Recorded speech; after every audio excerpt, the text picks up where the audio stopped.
रणदीप जी, एक छोटी उम्र में भक्ति की ओर जो है कैसे आप अग्रसर हुए? सबसे पहले तो आप सब पत्रकारों को मेरा नमस्कार।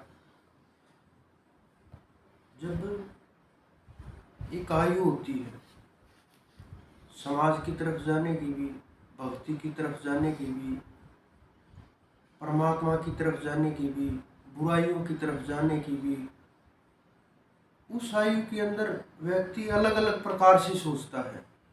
तो जब ये विचार उत्पन्न हुआ कि हमें परमात्मा की प्राप्ति करनी चाहिए, कि कैसे प्राप्त हो, हम इस खोज में लग गए कि परमात्मा है भी या नहीं है।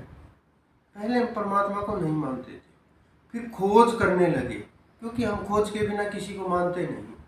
तो हमने खोज शुरू की कि परमात्मा नाम का कोई तत्व है या करोड़ों अरबों लोग वैसे ही उसके पीछे भाग रहे हैं। हम खोज करते रहे, रास्ता मिलता रहा। तो जो मन के अंदर विचार उत्पन्न हुआ, उसके कारण से हम इस दिशा की ओर मुड़ गए। खोज का जरिया जो था वो क्या रहा? खोज का जरिया ध्यान रहा, जैसा साधना रही, और ध्यान के द्वारा बैठ करके उसका सुमरण नाम का, क्योंकि ध्यान के अलावा और इससे आसान रास्ता मुझे कोई महसूस नहीं हुआ।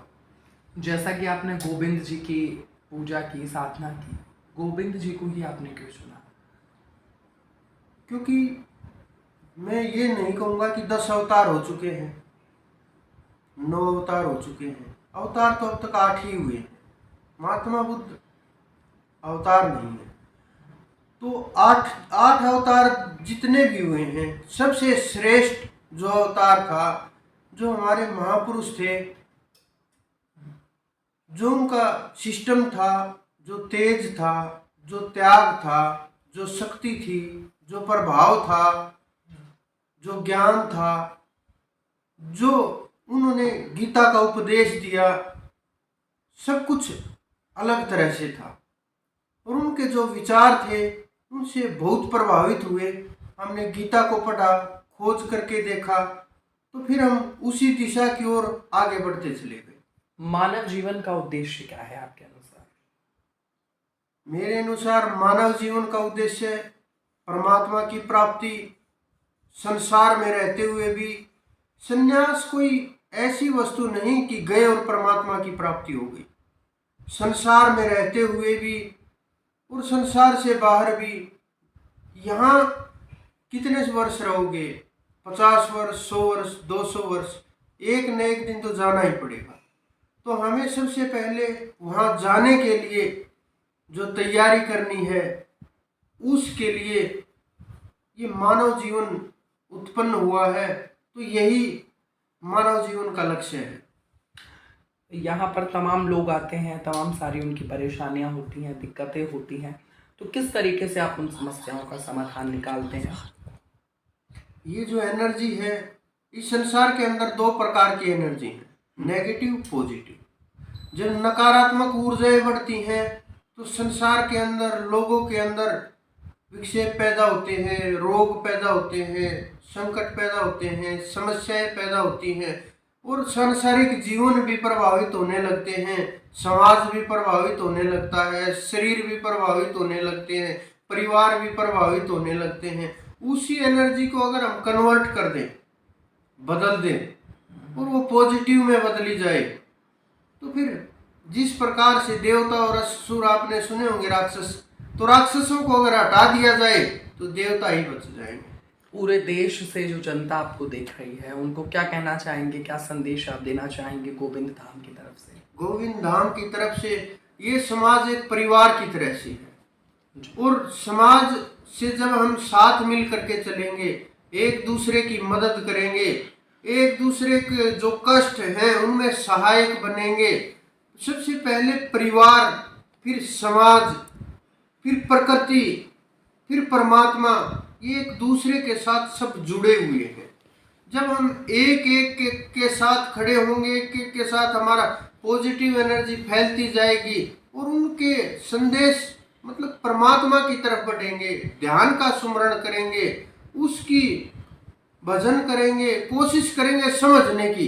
ये नहीं कि किसी को भी बोला और मान लिया, किसी ने भी कुछ कहा हमने सुना और मान करके बैठ गए। खोज कीजिए आप लोग प्रत्येक विषय के अंदर, और जब तक खोज पूरी नहीं हो जाती, चाहे मैं हूँ और हो, गुरु हूँ, संसारी लोग हों, तांत्रिक, किसी की भी मत सुनो, मत मानो। जब अपना अनुभव हो जाएगा, जब आपका अपना कुछ होगा, आपको अपनी प्राप्ति होगी, तभी आप समझ पाएंगे, उस तत्व को जान पाएंगे, पहचान पाएंगे, और जानने पहचानने से भी ऊपर होता है, उस तत्व को अनुभव कर पाएंगे। रणदीप जी, काफ़ी दूर दूर से लोग जो हैं वो आपके पास आते हैं और उनका दावा है कि बड़ी से बड़ी बीमारियां जो है उनकी यहाँ पे आपके गोविंद धाम में आने से ठीक हुई हैं।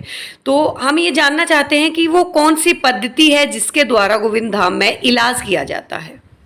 ये हमारी कोई अलग पद्धति नहीं है कि हमने आज खोज की है या 10 साल पहले खोज की, नहीं।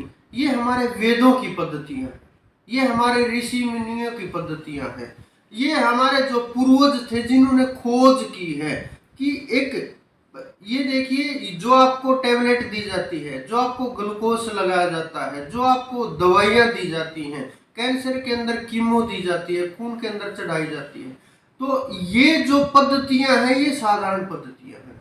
एक वो पद्धति होती है जिसे एनर्जी से इफेक्ट किया जाता है, जिसे ताकत से शक्तिपात किया जाता है, कि वो एनर्जी और भी ज्यादा प्रभावशाली होती है, और भी ज्यादा पावरफुल होती है, जिसको वेदों के द्वारा, मंत्रों के द्वारा, यज्ञों के द्वारा, सुमरण के द्वारा, योग के द्वारा वो ताकत जब अर्जित की जाती है, उसका प्रभाव करके वो लोगों को, ये कोई बड़ी चीजें नहीं होती। आप बात करिए लोगों के साथ, आपको पता चल जाएगा। सर, आज जो युवा पीढ़ी है वो कहीं ना कहीं सनातन धर्म से, जो हमारे देवी देवता हैं उनकी पूजा करने से एक दूसरे ओर जा रहे हैं, उनकी पूजा नहीं करते आज की डेट में।